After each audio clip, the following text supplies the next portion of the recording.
Welcome to Unmasking Social, where we talk about building real friendships and meaningful connections without masking who we truly are. I'm your host, Sharon Baum, a speech and language pathologist with an expertise in social thinking and how it relates to autism and ADHD, specifically with our teens and tweens. Let's dive in. Have you ever felt that you are just doing all the right things socially, but still not feeling connected to those around you? Well, you're not alone. On today's first episode of Unmasking Social, we take a deeper dive into what it means to be social, what it feels like to be social, the different ways that we can be social, and ultimately think about how we can also bring in neurotypicals to our autistic journey and work together so that we can achieve empowerment, diversity, and ultimately self-advocacy. Tune in.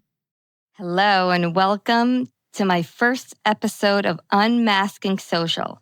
I want to thank everybody for being here on the journey where we are seeking to empower teens and tweens so they can socialize, communicate, and find their inner strengths. What if the very things people misunderstood about you were actually your strengths, hidden beneath years of masking and missed connections? So, I want to start off by speaking about this. I have been working with the neurodivergent community as a speech and language pathologist for nearly 15 years. And what I have found is that these minds are some of the most creative and brilliant minds that I have come across in so many different ways. And unfortunately, not everybody sees that because there are a lot of things that may be going on internally, such as masking. Masking is the choice, or rather the need, for someone to fit in with the neurotypical population by trying to act like them. So for example, if let's say someone is having trouble because of the way their brain works with eye contact, or is having trouble with making those social overtures back and forth, they're going to try really hard and sometimes overcompensate so that it looks like they're neurotypical. This is a very common phenomenon. And when you're a teen and tween, it's very hard because you are really trying hard to find your people, to find your group. And it is a critical time because it's at a time that you are also developing your strengths and interests even more. You are seeking out social connections in some cases. In some cases, I know some of you are wanting friendships and may be having a difficult time making friendships. And I want you to think about a few different things as we navigate through this first episode of me, Sharon Baum, Unmasked. I'm unscripted. There's nothing in front of me that I'm reading. I'm speaking from the heart. And as I speak from the heart, there is a story that sticks out to me to this day and may even come out on certain podcast episodes because of the impact that it made on me in realizing how much someone can misunderstand the social nuances and then ultimately do something that is painful and hurtful in this vulnerable space, be taken advantage of. So it all goes back to about 12 years ago when I was working in a middle school in a program for individuals with autism, but who struggled with social communication. In that time, things were a little bit less neuroaffirming than they are now. Neuroaffirming meaning the ability for the neurotypicals to also embrace and understand the neurodivergent population and try to accommodate their needs versus just the neurodivergent individuals trying to come out and accommodate the world's needs. Because again, all of our brains are working differently. And it would be wonderful when we can all find a place where we can really seek to understand the fascinating different types of brains. Anyway, I remember this girl, like many other girls, trying to mask, trying to fit in, trying to be with the group, with the cool group, actually. It's a common thing in middle school to want to be with the cool kids, whether you're neurotypical or neurodiverse. I wasn't one of those. I wasn't that cool. I was just a scrawny girl who tried to just make some solid friends. I never really had a group. I just wasn't a group person. And it's okay if you're not a group person. It really is. It's okay if you find that one person even that you share space with and that ultimately you connect with. But what really stuck out from the story is that this girl started becoming friends with different types of girls that seemed a little bit maybe indirectly bullying her or making fun of her behind her back or doing things where I was observing from afar, trying to bring her in, but not in an authentic way. And I started noticing that usually after lunchtime, she was really hungry. And sometimes that happens. Sometimes in middle school, people don't eat their lunch or they're not in the mood. And then suddenly they show up after and suddenly they need to go to the bathroom because they forgot to do it during lunchtime or they didn't eat their lunch because they decided they don't like it. But it was happening for a couple of weeks. And I said, using the power of observation and noticing rather than telling someone what they're feeling, because the approach that I subscribe to is social thinking so that we can cognitively think together and work together on what the individual wants by being socially curious. So I said to her, I'm noticing that when you come back from lunch, very often you're still hungry. And I'm thinking, I don't know, maybe the lunch is bad. Maybe you're not hungry at that time. I'm just curious really about what's going on. I would just want to know more about this. And then she said to me, well, I've been giving my lunch money away. And I said, to who? And it was to one of those girls who sought out her vulnerability, took her money for lunch. And now this autistic tween thought that this was her friend. And my heart sunk in.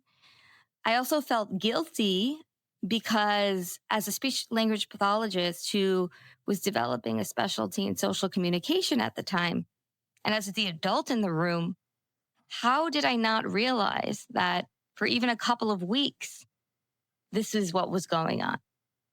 So we did have a conversation, and we had many conversations after that, which turned into a girls' social club, which I feel every place needs. Boys are important, just as important. The problem with girls is that the vulnerability is there in a way where they can often seek out the wrong people who really tap into those vulnerabilities. It's an unfortunate situation, but it happens a lot. And so because they're more vulnerable, they're easily taken advantage of. So one of the conversations that we had was that when we seek out friendships, what are some of the things that we're looking for? And she said, she's seeking a friend who she can talk to about things that are on her mind. Okay, that's great. She also said she's seeking out a friend who can support her and that she can support. Sounds great to me. She said that she was seeking out a friend who had similar interests, but doesn't have to have similar interests, of course. But it would be great if they had some things in common. And as we worked through this, it took a lot of time, but she tried to think about other people in her class that reflected the values and the actual areas of friendship that she was looking into. I say this with caution because friendship is an area that I will be speaking a lot to support all you neurodivergent individuals that I've worked with based on what I've seen. And I'd love to hear feedback from what you've seen because that's only going to help this podcast empower everybody. You neurodiverse voices are the voices that make me more passionate each day to support you guys. It's through your advocacy. It's through you telling me and me staying socially curious that I am able to continue supporting you in the best of ways. And so if that story is something that's relatable to you in terms of trying to find the right friend or feeling like perhaps you're vulnerable, this is something common. Now, going back to friendship for a moment, and I want you to think about this. Friendship should not be a one prescriptive form. I am not telling anybody that in order to be friends with somebody, you must go out with them after class once a week. You must hang out with them and have a sleepover once a week. You must engage with them throughout the day. Friendship looks different for different people, even in the neurotypical world. And I know many people in the neurotypical world that have forms of friendship that sometimes I look at, trying not to be judgmental and think, wow, how's that friendship going? It seems like it's not such a give and take. It seems like one person's giving 80% or 90% and the other person's giving 10%. And I feel like perhaps they're being taken advantage of, but that friendship works for them. Also, I've noticed a lot of virtual friendships, especially since COVID. And this is something that I have to speak to because virtual friendships are still a form of friendships. Even if you're speaking to one person virtually, you are connecting with them. Ultimately, that can lead to in-person connection and communication.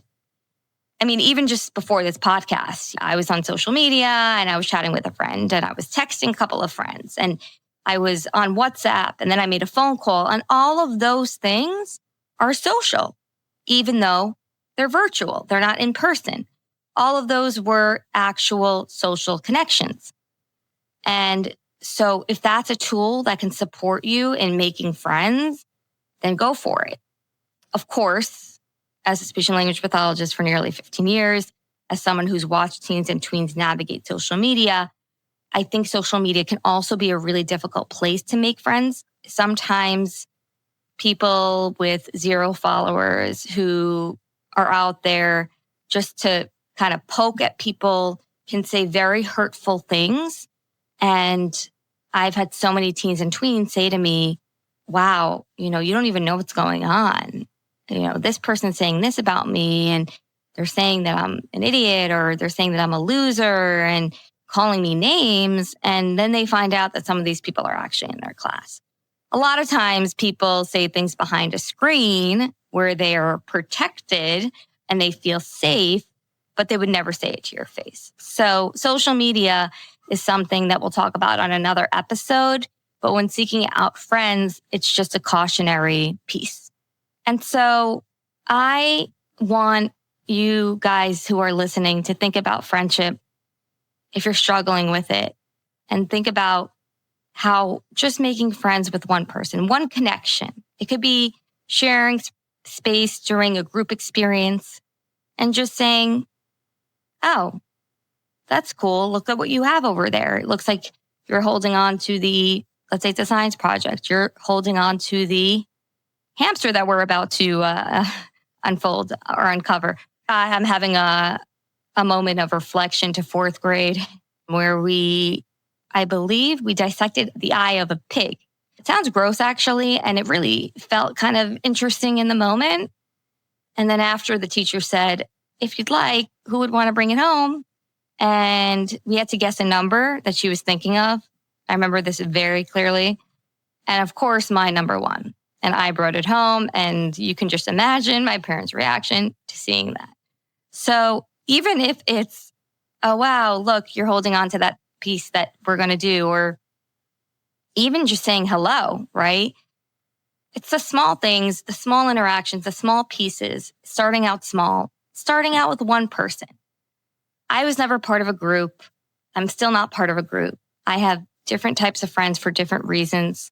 And there's so many pieces to people because people are multidimensional that you can make friends also with different types of people.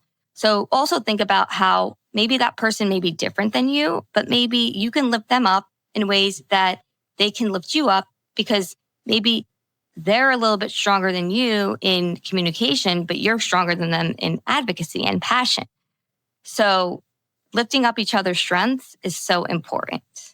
Another thing I want to touch upon beyond friendship is the idea of how difficult it is to be flexible in such a difficult, inflexible world.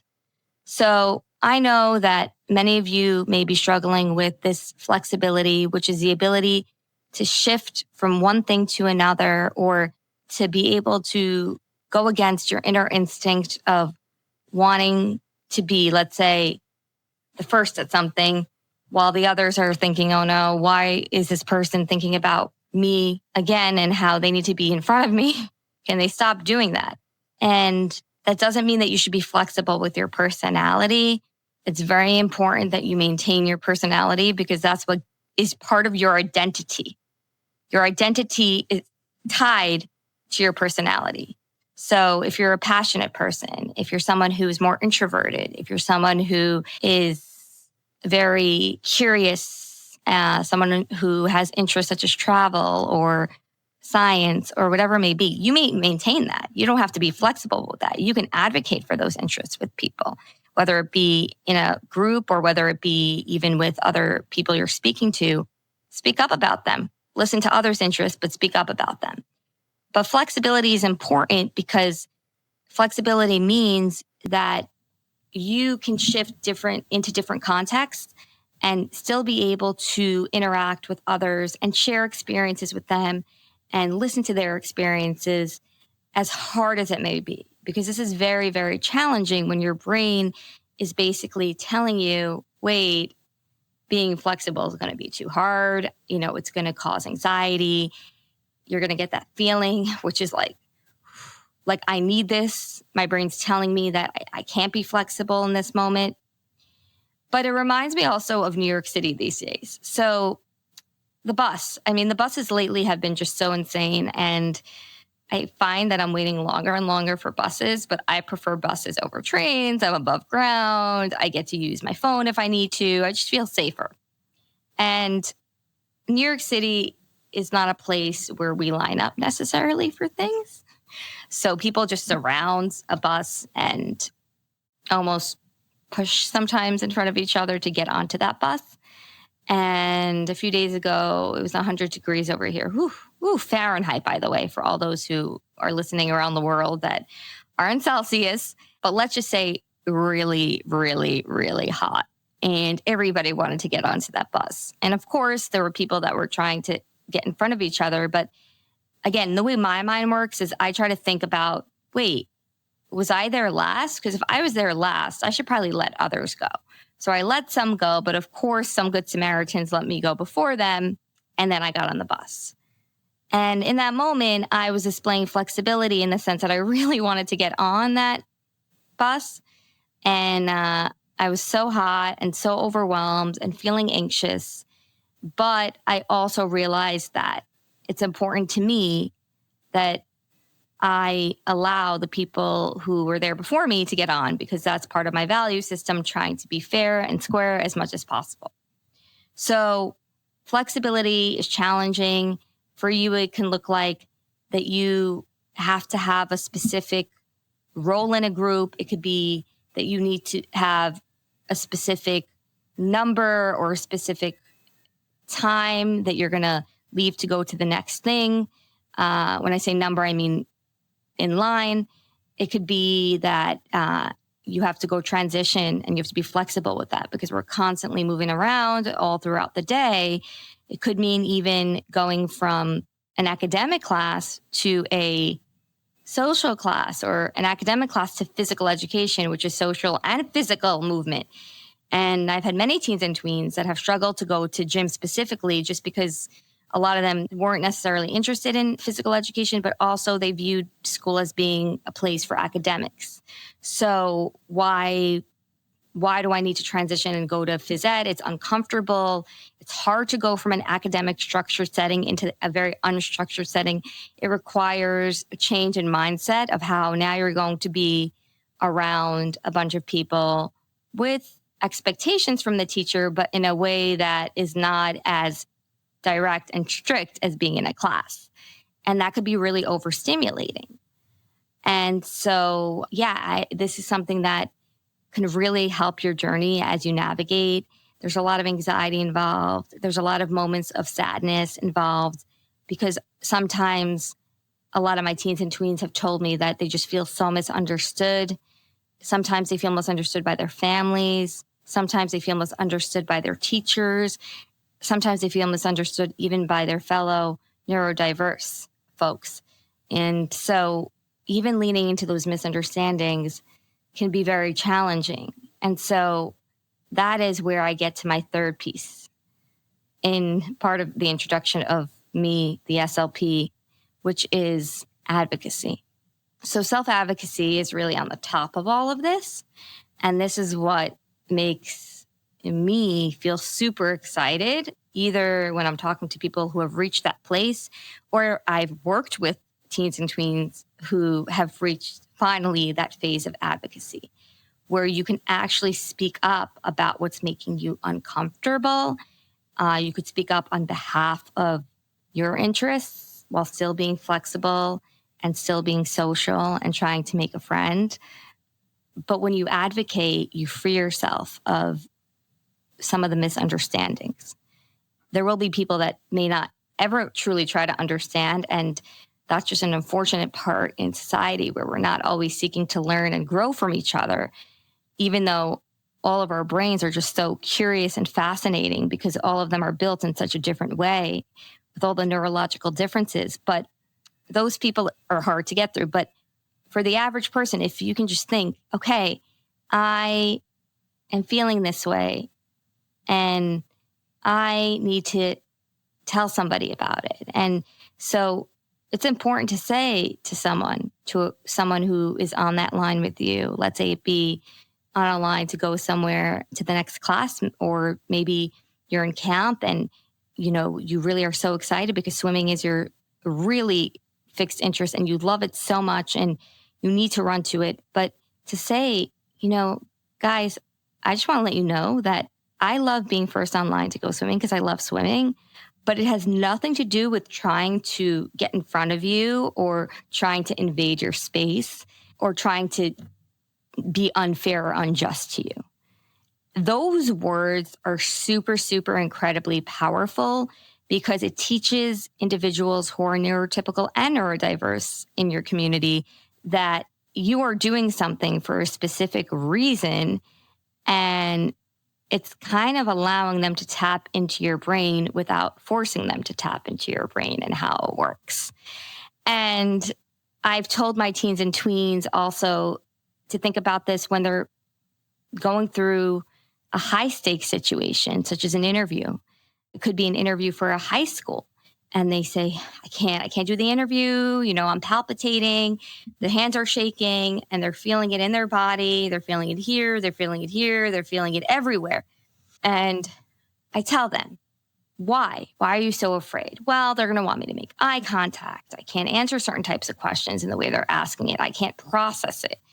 And I tell them, just like I'm telling you, advocate and say, by the way, I may not be maintaining eye contact throughout this interview, but it's not because I don't want to listen to you and I'm not hearing what you're saying. I actually want to have this exchange. However, the way my brain works is that when I take in information and I try to process information, it's hard for me to have multiple stimuli. So it's hard for me to listen while having my eyes look at you. I can only listen and get the full extent of the whole experience while I use my ears. And I'm not saying that this is a tried and true golden nugget that can work in every situation, but you are taking the power back because you are explaining to others who may not be aware, who have never really dived into neurodiversity in a way where they really understand what is going on in the brain and the neurological differences and how the brain is working in a different way. And the same for a friend, if you have that person that you feel like, ooh, I'm really excited. And that they sometimes look at you in a certain way, their body sending you a message with their eyes or with their face scrunched up that maybe they're not so interested in what you have to say. But you realize also that that scrunching up face happens when you hum. I've had some individuals who hum to self-soothe. It's a self-soothing coping mechanism. But that person doesn't know that. And so they think that you're humming maybe to annoy them. This is where the perspective taking comes in. And so advocating for yourself also means saying, I just want to let you know that I have a tendency to hum. It comes from a place of stress sometimes, kind of like biting one's nails or picking at one's nails. I'm an expert at picking my nails, so that's where I'm at still in life. And so sometimes I hum to calm myself down, kind of like when people calm themselves down by taking the deep breaths. This advocacy goes a long way because it really teaches people to at least attempt to understand. But you also, when thinking about friendship and flexibility and advocacy, you also want to advocate for your needs. So you want to make sure that others know your interests and your strengths. People will learn about your strengths just by working with you, just by being around you. People will start noticing that you're super creative at certain things. I've had so many teens and tweens that can rattle off facts to certain things. And I am just so fascinated by how much knowledge they have on specific topics. And it's okay for you to advocate and say to people around you, I really love doing this. It informs others who are working with you, and it informs people who may be your future friends that, yes, you really love these different things and you're super passionate. And sometimes the passion gets to the point where maybe it seems like you're engaged in it all the time, but never shy away from it. Because ultimately, your strengths and interests add to who you're going to be in the future. So many of my teens and tweens, and in these podcast episodes, you'll listen to neurodiverse advocates, neurodiverse individuals. You'll listen to professionals. You'll listen to parents and families. And you'll hear, just like what I'm saying now, that a lot of these strengths and interests are going to carry you a long way. And you're going to be leaning into them because ultimately they can carry you through life in a way where you will be on a journey towards, let's say, the arts, because you are so creative and you can draw and paint and create these things that I've never seen before because they're so unique. Or maybe you'll go into engineering. I have a student that just graduated 12th grade and he never shied away from his interest in engineering. And now he's going to a college of engineering and he wants to be an engineer. You are the greatest minds. You are the people who are going to be contributing to society in massive ways. So just remember that. But I just want to end off with this podcast, the first social unmasking social, with just how I've experienced all of you. I mean, when I was a second-year speech language pathologist and this program that I worked in with individuals who were autistic with social communication challenges started, I did not know what I was getting myself into, but I had the honor and the luck, and I just was in the right place at the right time where I was put into this program. And for 11 years of my life, I was able to grow a passion and an expertise and a love and a curiosity for the way neurodiverse brains function. So I thank you for all of that. I thank you for allowing me to use my experiences, my background as a speech and language pathologist, to hone into something and develop something that I now can say is one of my passions. So thank you. And remember, friendship starts with one person. Being flexible is important, but not at the expense of your own interests. And always advocate for yourself and let people know what is going on so that they can truly try to understand. Thank you for listening. I can't wait for you to listen to upcoming podcasts.